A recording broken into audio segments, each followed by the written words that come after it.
예수 그리스도께서 하나님의 아들이심을 믿어 생명을 얻도록 인간 세상에 임하신 하나님의 아들이심을 요한복음은 명백하게 제시하고 있습니다. 이 요한복음을 기록한 목적을 20장 30절 31절에서 밝히고 있듯이 그것은 바로 예수께서 하나님의 아들이심을 믿어서 생명을 얻으라는 것이죠. 왜 하나님의 아들이신 예수님을 믿어야 생명을 얻느냐? 그 안에 생명이 있기 때문이고 이 생명은 사람들의 빛이기 때문이다라고 우리가 함께 읽은 1장 1절로 4절에서는 밝혀주고 있습니다. 말씀이 육신이 되어서 우리 가운데 임하신 이 하나님의 아들 예수 그리스도는 생명의 주로서 구원자로서 요한복음을 통해서 우리에게 나타내고 있죠. 그럼에도 불구하고 굉장히 역설적인 현상이 있습니다. 그것은 뭐냐?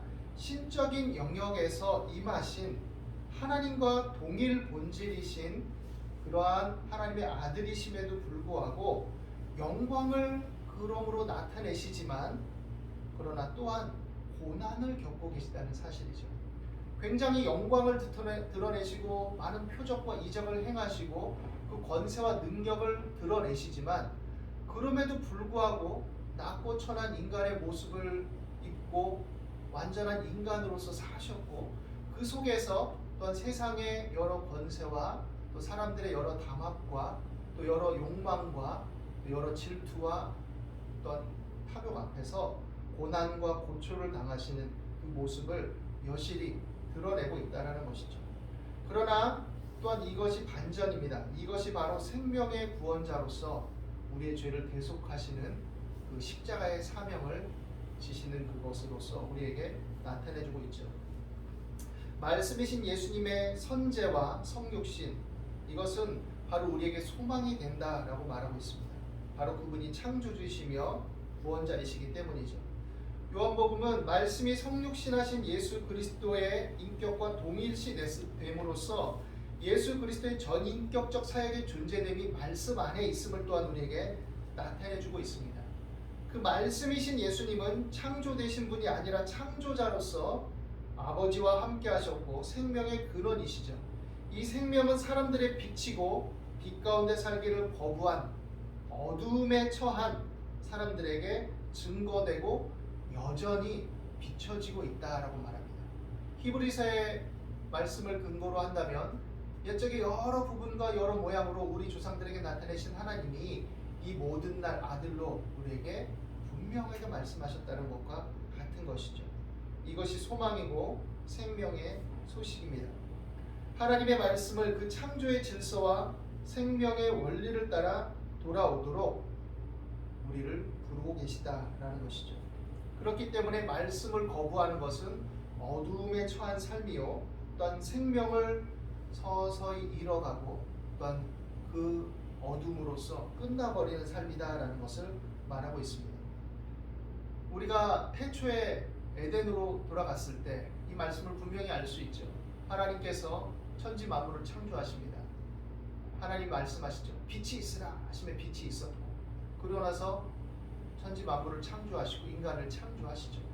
인간을 창조하시고 안식하신 후에 그들에게 주신 말씀을 따라 그들이 청지기로서 또한 하나님의 형상을 반영하고 드러내는 자들로서 살도록 요구합니다. 그리고 그들에게 금하신 것이 있는데 그것은 무엇이냐? 하나님의 주권을 인정하는 삶의 어떤 기본적인 지침으로서 선악을 알게 하는 나무의 실과를 먹지 말라라는 것이죠. 그러나 우리가 알듯이 선악을 알게 하는 나무의 실과를 따서 먹음으로써 또 그것을 아담과 하와가 공유함으로써 사람들은 이제 그 역사 속에 죄를 짓고 그 죄를 공유하고 자신의 죄를 합리화하면서 죄를 확산하고 또 죄를 가리기 위해서 다양한 예술, 문화, 어떤 산업, 다양한 이름으로 인간의 편리와 쾌락의 극대화라는 이름으로 그 죄들을 옹호하는 일들을 하죠. 사람이 즐거움을 신장하고 자신의 삶을 편리하게 만들고 문화적인 어떤 것들을 형성해 나가고 발전시키는 것 자체가 죄는 아닙니다. 그런데 그 안에 하나님을 거스리는 죄악이 투영되어 있고 그것을 확산하고 그것을 가리기 위한 방편으로 그것을 삼는다면 그것은 죄가 되는 것이죠. 오늘날의 그것들이 다 뒤섞여 있는 것입니다. 우리 인간들을 유익하게 하고 생명에 유익을 주고 이웃을 돕는데 요긴하고 사람들에게 편리를 제공하고 또 이 삶에 즐거움을 주고 인간의 지성을 발달시키고 하나님의 어떤 주신 지정의를 어떤 건강하게 신장하고 이런 요소들 속에서 발전하는 지식과 사상과 문화와 여러 예술 다양한 것들이 있을 수 있지만 그러나 그것들을 빙자해서 또 하나님을 거스리고 죄악을 합리화하고 인간의 이기성을 타당화시키고 또 자신들의 이념과 자신들의 카르텔의 어떤 논리를 관철시키는 도구로 그런 것들을 사용하기도 하는 것이죠. 그렇기 때문에 근본적으로 그리스도인들에게 요구되는 것은 그 생각을, 그 지성을, 그 마음의 행로를 하나님께로 되돌리라는 요구입니다. 말씀으로 돌아오라라는 요구입니다. 애굽에서 또한 건져냄을 받은 이스라엘 백성들에게 요구된 것도 대제국 애굽의 그런 그릇된 질서를 본받지 말라는 거예요.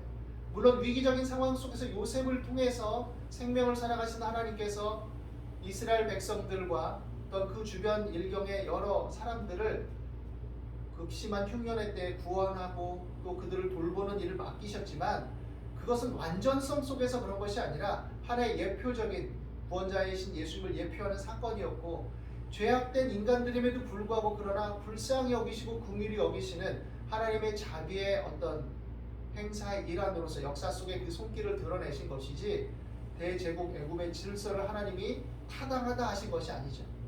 그래서 애굽에서 나올 때 바로에게 하나님을 거스리는 교만함과 또한 인간의 어떤 탐욕적 질서와 쾌락적 질서인 그런 우상과 관련된 여러 애굽의 문화와 여러 가치 체계들을 무참하게 깨뜨리신 것이죠. 그리고 그들에게 하나님의 율법을 주십니다. 그 율법의 핵심은 십계명으로 드러나죠.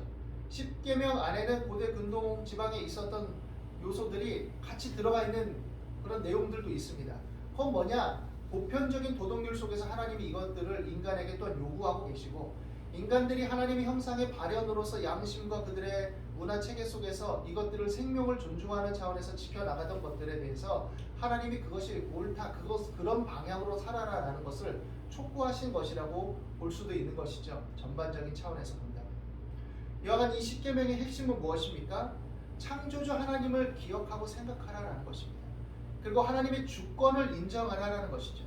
그것의 핵심이 또 유일하신 하나님만을 섬기는 것과 인간들이 고안해낸 형상과 어떤 자연 만물에 의미와 가치를 부여해서 그것들을 숭배하고 그 이면에 그것들을 빙자해서 탐욕하고 또 물질의 노예가 되고 착취하는 인간을 수단화하는 삶을 추구하지 말라라는 것이죠. 그리고 그 안에서 그것을 수렴하는 핵심은 무엇이냐? 사실은 안식입니다. 안식일은 하나님께서 창조하시고 마지막 일곱째 날에 이제 안식하신 것이죠. 이 모든 것을 보시게 오신 것입니다. 그리고 인간들에게도 그 질서를 요구하시죠. 너희가 엿새 동안에 힘써 일하지만 그러나 제7일째 안식일에는 쉬어라. 안식하는 날에는 쉬어라. 너만 쉴 게 아니라 너의 자녀도 쉬게 하고 네 아내도 쉬게 하고 네 집에 있는 다른 일하는 하인들, 종들이라도 쉬게 해라. 그리고 하물며 들에서 부리는 짐승들도 쉬게 해라. 착취하지 말라는 거예요. 생명을 지나치게 착취하고 혹독하게 다루지 말라는 거예요. 생명의 주인은 하나님이라는 거예요. 우리가 인간 세상에서 지금 어떻게 보면 하나님의 질서를 벗어나서 너희들이 살고 있지만 그럼에도 불구하고 다시 돌아오라. 하나님 안으로 회복하라. 생명의 질서로 다시금 회복하고 그것을 추구해라. 이것을 요구하고 있는 것이죠. 그래서 안식일에는 쉬는 겁니다. 하나님을 예배하며 안식하는 겁니다. 내 힘으로 내 뜻대로 사는 것이 아니라 이 모든 것을 주신 하나님을 기억하고 이 모든 것을 건강하게 이용하며 사는 것이 인생의 본분이라는 것을 알고 쉼을 가지라는 것이죠. 그리고 그와 더불어서 이제 서로 쉼을 얻으라라는 것입니다. 그 안에서 생명의 능력을 누리라는 것입니다. 그와 더불어서 서로 돌아보라라는 것이죠. 이 생명의 유익과 만족을 통해서 하나님의 영광을 누리는 것이고 하나님의 질서를 회복하는 것이 하나님이 원하시는 것이죠. 그로 말미암아 하나님은 이 십계명의 질서의 핵심은 인간관계 속에 드러나도록 요구하고 있는 것이죠.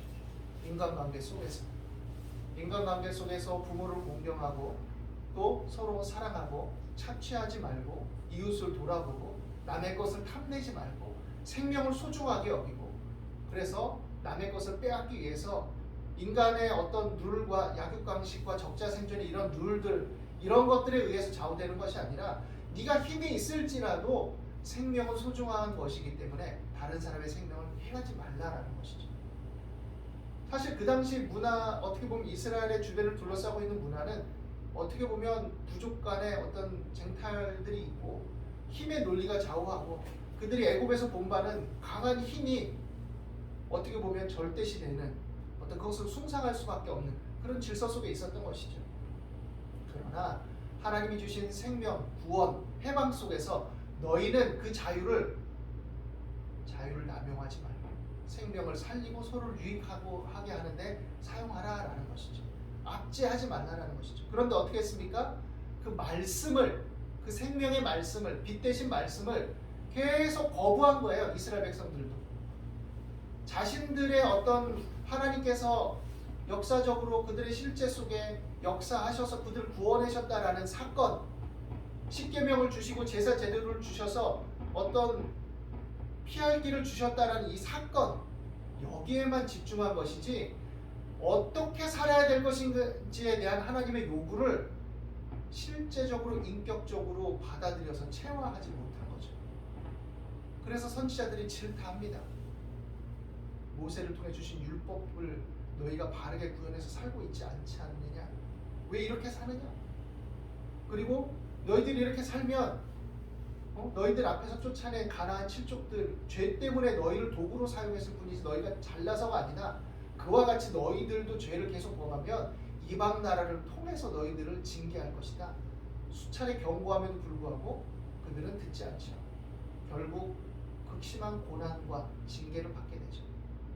많은 고난 이후에 남은 자들을 통해서 다시 고토로 돌아오고 형성이 되지만 그러나 거듭되는 허물과 약함으로 말미암아 죄로 말미암아 이제 또 로마의 지배를 받습니다.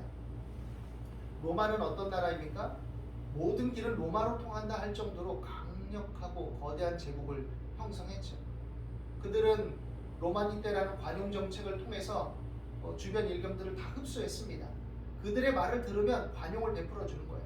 어느 정도 그들의 종교성도 인정하고 자치권도 인정해 주면서 그들로 흡수되도록 이것이 주요하게 잘 먹혔죠. 이스라엘 백성들은 그 속에 있으면서 그럼에도 불구하고 하나님의 말씀을 따라서 건강하게 살아야 됨에도 불구하고 일부 지도층들은 또 로마의 어떤 정치적인 힘과 결탁해서 세속적인 어떤 엘리트 계층을 형성하고 거기에 편승되지 못한 다른 바리새인들은 또 민족주의를 표방해서 그 민족의 힘이라는 민족이라는 힘을 빌어서 자신들의 어떤 기득권을 형성하는 도구로 방편으로 삼아버린 것이죠. 이런 상황 속에 백성들은 도탄에 빠진 것입니다. 힘겨움 가운데 거한 것이죠. 그리고 하나님의 말씀이 제대로 적용되지 않는 거예요. 가르쳐지지 않는 겁니다. 그때 주님이 오셨죠.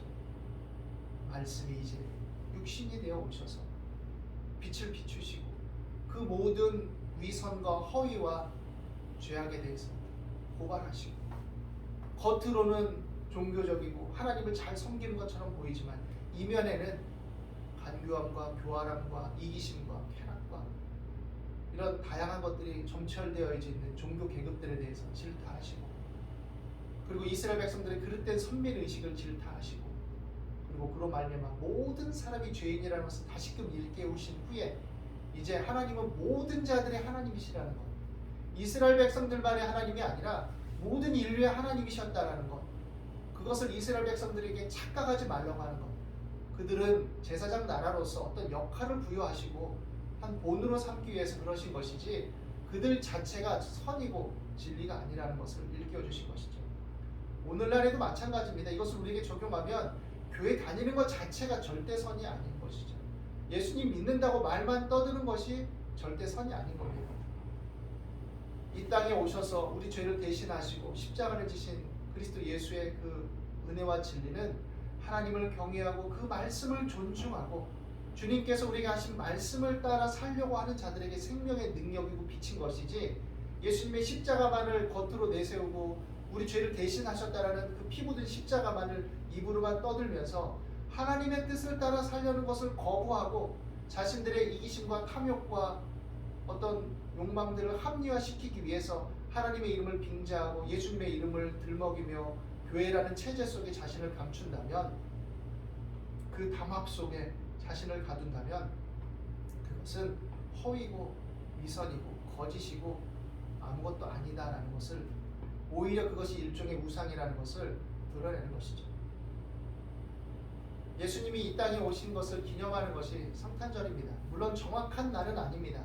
그것이 다양한 문화 속에 그냥 이 날로 정해서 교회가 전통으로 그냥 그 날을 기념하는 것이죠.